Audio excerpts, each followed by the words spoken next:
When people think about superheroes they think of names like Ms. Liberty, the back alley brawler, or Synapse, they certainly don't think of diaper dandy. When people think about superheroes they envision a regal figure in a flowing cape and tights, they don't picture a 4-foot-tall woman in a baby doll t-shirt and a disposable diaper. But I'm a firm believer that size doesn't matter, and that clothes don't make a hero, it's what they do that counts. My name is Jessica French, and I used to be normal, just another face in the crowd, but now, well, we'll get to that part. First, I think it's important for you to know who I was before, when I was just another normal girl.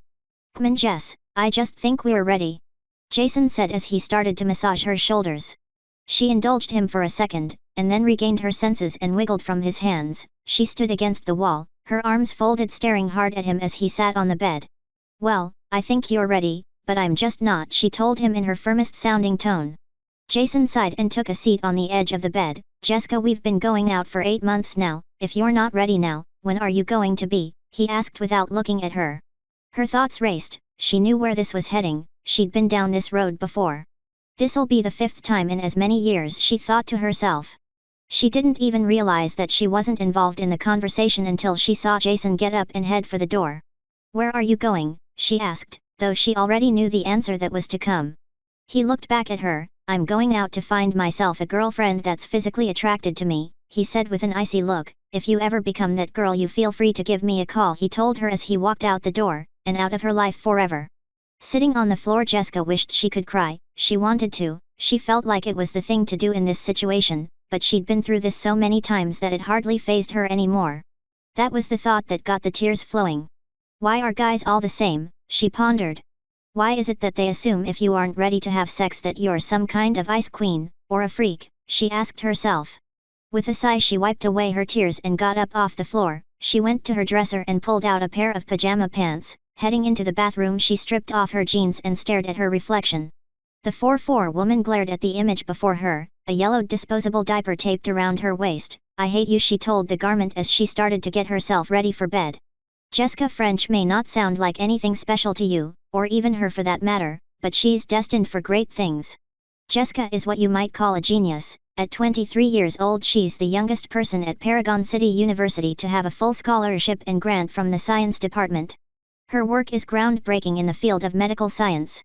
Fueled by her own incontinence, Jessica has devoted her research to developing more than just a simple treatment or aid, but a full cure.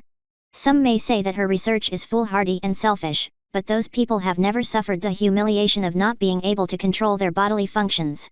To not be able to attend sleepovers as a child for fear of being discovered. To not be comfortable in trusting others with your secret, leading to a life of seclusion and barriers.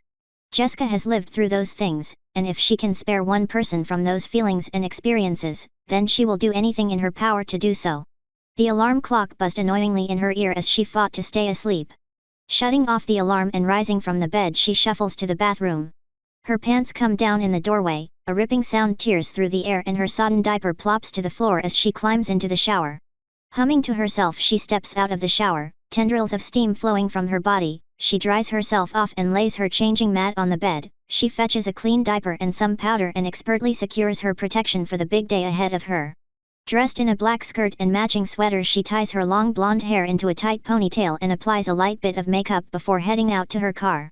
Driving down the freeway to the university her heart beats rapidly within her chest. Today is the day, she thinks to herself with a small smile of nervous anticipation. Her high heels click loudly on the linoleum as she walks down the long corridor to the auditorium where her demonstration is being held. Her eyes widen when she walks into the room and sees how full the seats are. She wasn't expecting so many people to be present today. She walked over to the podium and set her materials down before pouring herself some water. She watched the crowd as the people that had been standing and talking to one another took their seats and waited for her to begin. Taking a deep breath she thought to herself, here goes nothing. Thank you all for coming today, she said with a smile as she put on her reading glasses and adjusted the microphone.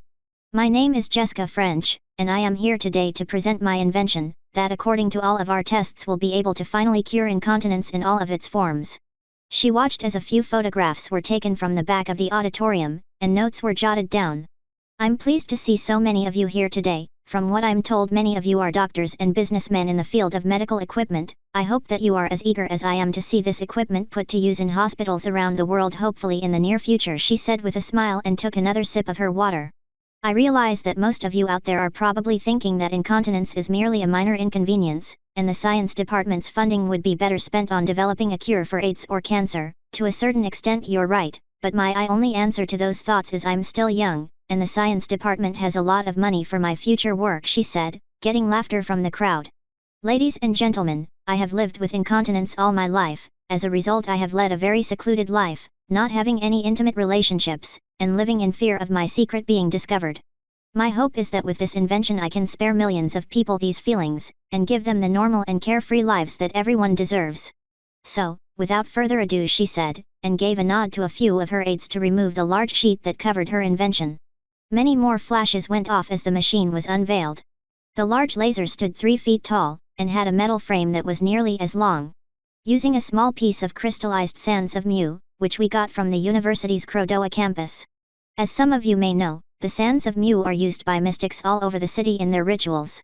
We have discovered from our research that the sands carry great healing properties. When crystallized, the effects are multiplied tenfold, she said as she watched the green crystal being placed into the machine. Before the demonstration begins, are there any questions, she asked, and looked across the sea of people for any raised hands. Seeing none, she gave the signal to start the machine. Stepping down from the podium and removing her sweater, Jessica rolled up the sleeves of her shirt and stepped in front of the humming piece of equipment. Ladies and gentlemen, science takes an exciting leap forward today, and I thank you all for coming here today to be a witness to it, she said with a smile. She turned to face the machine and waited for her cure. As one of her aides readied the machine, the windows high above the auditorium shattered as 2 clockwork minions crashed through to the auditorium floor below. The crowd screamed and began to scatter as people ran for the exits. Jessica cried out but was unable to move. One of the sprockets turned to face the humming machine. It chittered excitedly as it heard the hum. Suddenly a figure dropped down from the opening made by the 2 sprockets, landing square on top of the sprocket closest to the machine and crushing it. Jessica looked up to see the hero known as Synapse, the super speedy member of the Freedom Phalanx. "I'll have these nuisances out of your hair momentarily, ma'am," Synapse said with a smile as he turned to face the other sprocket. As Jessica watched, Synapse sped toward the remaining sprocket in a blur and knocked it backward into the stands. In a flash it was back up and blasting electricity at the hero. He easily dodged it and smashed into the sprocket once again, this time obliterating it. The rogue bolt of electricity may have missed Synapse, but it struck Jessica's invention dead on, causing it to shake violently, and arc electricity from it.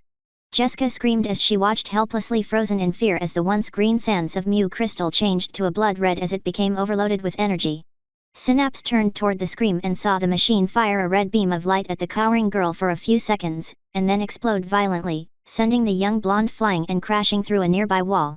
Synapse raced toward the rebel, and gasped as he saw a motionless bloody hand buried beneath the pile of debris. Defining moments in your life can come from anywhere. At one point in time, being born incontinent was my big defining moment. When I got a bit older, my defining moment was getting a scholarship and grant for my research. Further still, my life was defined by the promise of a cure, and creating a life-changing invention. But, the greatest defining moments are sometimes the ones that you have no control over. The ones that blindside you on a random Tuesday, and change your life forever. There was a faint beeping that woke her up. A heart monitor next to her bed. Her eyes opened slowly, the sunlight streaming through the window causing her to squint in pain. The whiteness of the room seemed to reflect the light at her, causing her to pull the blanket over her head. What happened, she thought to herself as she emerged from under the blanket and looked around. Flashes of the incident whizzed through her mind. She saw the small robotic clockwork fighting with Synapse, and then everything went black. She sighed and rubbed her temple. "Are you feeling any better?" a voice asked her, startling her slightly. Looking up, she saw Synapse standing in the doorway.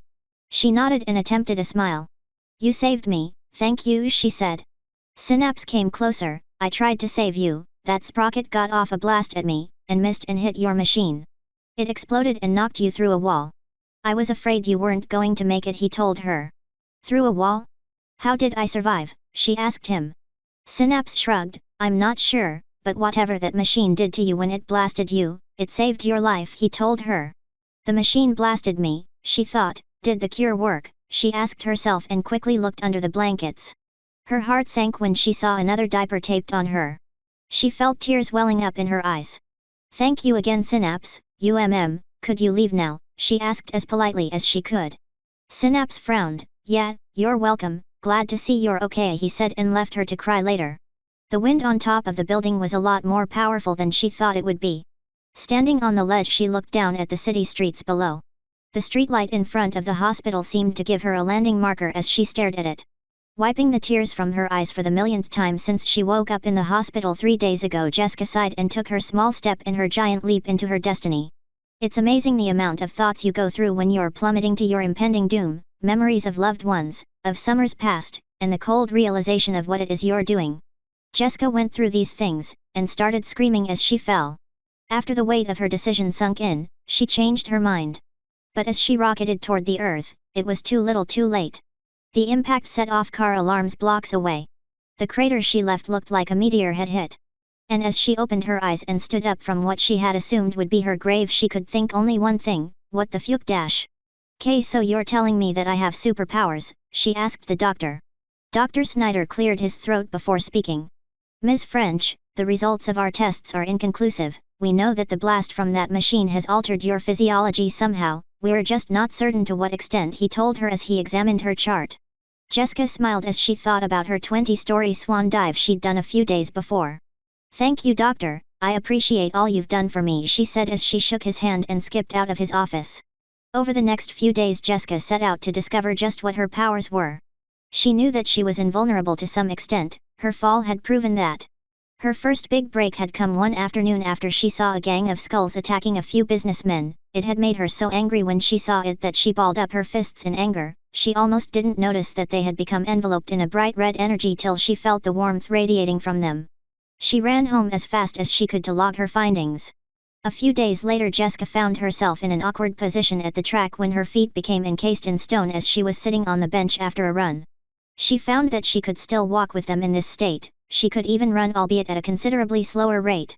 Another thing struck her as odd: when her feet were encased in the stone she felt refreshed, her exhaustion from her run faded in moments, and she felt like she'd been resting for hours. Ever the scientist, she logged this discovery as well. "I'm telling you, Kim, I'm a superhero," she told her best friend as the two sat on her couch eating ice cream that Saturday. "I'm not saying you aren't, I'm just wondering what you plan to do about it," Kim asked her as she took a sip of her wine. Jessica shrugged. "I was thinking of registering and doing it full-time," she said, taking a bite of her ice cream, getting some on her chin in the process. Kim chuckled and wiped her friend's chin with a napkin. "Let me guess, you're gonna be the amazing super baby," she said, causing Jessica to pout. Kim frowned. "Sorry, it's just, well, it's not very scary being attacked by a cute girl that still wears diapers. It'd just be embarrassing to be beaten up by you," she said, trying to make her friend feel better. "Maybe that's what I could do," Jessica said, getting a confused look from Kim. "Maybe when I go out to fight crime I just wear a shirt and a diaper. Anyone that I beat would be humiliated," she said with a giggle. Kim smiled. "Just promise me that if you do decide to go through with this that you'll be careful," she told her friend and gave her a hug. "I love you, Jess, and I don't want to see you get hurt for being a good person," she told her. Jessica smiled back at her. "I love you too, Kim, and I promise that I'll be careful," she said, and continued to eat her ice cream. That night Jessica sat on the ledge of the roof of her building listening to the sounds of sirens and gunshots echo in the night. "I'm coming to Paragon," she said quietly. The next day Jessica went to Paragon City Hall. Her heart beat rapidly as she stepped from her car and walked up the steps to Atlas Plaza. The giant monument to the fallen hero Atlas towered over the plaza as a reminder to everyone of the great sacrifice Atlas had made to defend Paragon from Nazi attack in the late 30s. The giant stone statue of Atlas holding the world on his back made Jessica feel very tiny. It certainly did not steal her resolve that she was making the right decision. As she walked into City Hall, the crinkling of her diaper seemed deafening. She got strange looks from all the heroes and city officials inside the building as she walked up to the registration counter. The man behind the counter leaned forward and looked down at her. "Are you lost, little girl?" he asked with a chuckle. Jessica felt her face become hot from embarrassment and anger. "No sir, I'd like to register as a superhero," she said, with a symbolic stance of her hands on her hips and chest puffed out. The laughter from everyone in the room almost made her cry. She started to seriously doubt herself and her choice to come here. She became angry. She balled up her fists and let the glowing energy take over. She felt her feet become encased in stone again, and she spoke to the man behind the counter again. "Listen, Tubby, I'm here to register myself as a superhero, and Atlas himself wouldn't be able to stop me from doing it. So what makes you think an overweight desk jockey like yourself has a say in the matter?" she asked with a menacing gaze. The man became flustered and quickly gathered all of the necessary papers and shakily handed them over to her. Jessica's demeanor changed immediately once she got the papers. She smiled brightly and thanked the man and went to fill out her papers. Jessica filled out all of the required information on the form, her name and age, her height and weight and known powers. The only spot she still had to fill out was the code name spot. What do I call myself? She wondered as she looked at her attire. Nice work in there, that guy is always finding something to pick on new heroes for. I must say that you make it much easier than most. A woman's voice said from behind her. Jessica turned and saw a tall red-headed woman in white tights and a flowing orange cape standing behind her. I guess I did, but he didn't have to be a jerk, she said. The woman came and sat down on the steps in front of her. My name's Sue, Sue Radiance, she said with a warm smile and an extended hand. Jessica shook her hand and smiled back. And you are? Sue asked. Jessica blushed. I haven't come up with a name yet, she said shyly. Sue smiled and gave a chuckle. I had that problem when I was starting out too, she said. Sue stood up and looked Jessica up and down for a moment. Is that what you're gonna wear when you go on missions? She asked, hiding her smile at the adorable girl standing before her. Jessica nodded. I thought that it would make my victory more humiliating on the villain, she said meekly. That's brilliant. Sue said with a laugh. Nothing worse than being beat up by a cute girl in diapers, she said, causing Jessica to blush by being called cute. How about you call yourself? Sue paused as she thought for a moment. The diaper dandy, she finally said. Jessica smiled. That's perfect, she said, and quickly jotted it down on the form. Then keys, she squealed and raced back inside to turn her forms in. Sue smiled to herself. Looks like I found myself a new friend, she thought, and teleported away. Once her paperwork had been processed and she was registered as a new hero, she was told to report first thing in the morning to her trainer for her first assignment. When she got home, she called Kim and told her all the news. Kim laughed at her name, saying that it would look good in the Paragon Times. Jessica found it hard to get to sleep that night. She had been anxious all night. She was so excited to be starting her crime-fighting career in the morning. As she drifted off to sleep, she was suddenly awakened by an unsettling thought. How am I supposed to fight crime when I don't know how to fight? End of part 1.